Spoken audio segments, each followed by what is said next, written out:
បាទសូមអនុញ្ញាតគ្រប់ជំរាបសួរប្រិយមិត្តក្នុងបណ្ដាញសង្គម YouTube ទាំងអស់គ្នាជាទីគោរពនិងជាទីមេត្រីបាទសម្រាប់ថ្ងៃនេះផងដែរ Channel ខ្ញុំបាទសូមលើកយកនៅព័ត៌មានសង្គមខ្លីមួយទៀតដើម្បីមកផ្សាយជូនប្រិយមិត្តពុកម៉ែបងប្អូនបានទស្សនានិងស្ដាប់ដែលព័ត៌មាននេះដែរមានចំណងជើងថា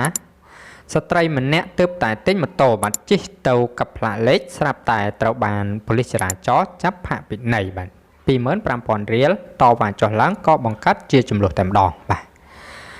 ប្រិមិត្តពុកម៉ែបងប្អូនទាំងអស់គ្នាចង់ដឹងខ្លឹមសារនៃព័ត៌មានបាទតើទៅនឹងរឿងរ៉ាវបាទរបស់ភាគីទាំងពីរយ៉ាងណានោះសូមនាំអារម្មណ៍ប្រិមិត្តទាំងអស់គ្នាមកតាមដានទស្សនាជាមួយខ្ញុំបាទទាំងអស់គ្នាតែម្ដងព័ត៌មានបឋមកាលពីវេលាម៉ោង 2 រសៀលថ្ងៃទី 17 ខែកុម្ភៈឆ្នាំ 2020 នេះ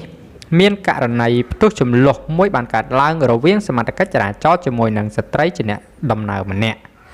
បានបង្កឲ្យមានការភ្ញាក់ផ្អើលដល់ប្រជាពលរដ្ឋនៅក្បែរនោះនិងក្រុមអ្នកសារព័ត៌មានជាច្រើនដែលមានទីតាំងស្ថិតនៅតាមផ្លូវកម្ពុជាក្រោមកែងស្តុប DN បាទសង្កាត់ផ្សារដេប៉ូ3ខណ្ឌទួលគោក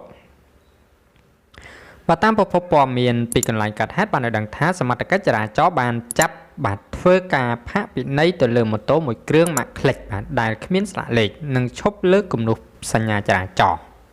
ជាទឹកប្រាក់ចំនួន 25,000 រៀលតែខាងស្ត្រីជាម្ចាស់ម៉ូតូបាននិយាយទៅកាន់ប៉ូលីសថាមានត្រឹមតែ 10,000 រៀលទេ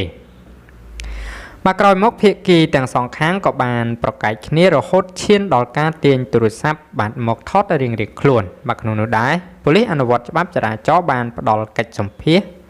មកកាន់សារព័ត៌មានថាស្ត្រីជាម្ចាស់ម៉ូតូបានលើកដៃទះកំភ្លៀងខណៈដែលស្ត្រីរូបនេះបាននិយាយថាដោយសារតែខឹងសមត្ថកិច្ចថតរូប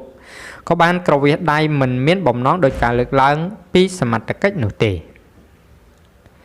មកគូបញ្ជាក់ផងដែរថាចំពោះម៉ូតូម៉ាកក្លេចដែលគ្មានស្លាកលេខរបស់ស្ត្រីខាងលើនេះគឺទើបតែទិញកាលពីយប់មិញនេះខណៈដែលសមត្ថកិច្ចក៏បានផាកពិន័យចំពោះការឈប់លើគំនូសចរាចរណ៍ហើយចំពោះម៉ូតូក៏ត្រូវបានសមត្ថកិច្ចនាំយកទៅដោះស្រាយជាបន្តផងដែរបាទអញ្ចឹងអត្ថបទមួយនេះបាទខ្ញុំបាទក៏សូមបញ្ចប់ត្រឹមតែប៉ុណ្ណេះហើយក៏សូមបានអរគុណរាល់ការតាមដានទស្សនារបស់ប្រិយមិត្តពុកម៉ែបងប្អូនបាទតាំងពីដើមរហូតដល់ចប់បាទ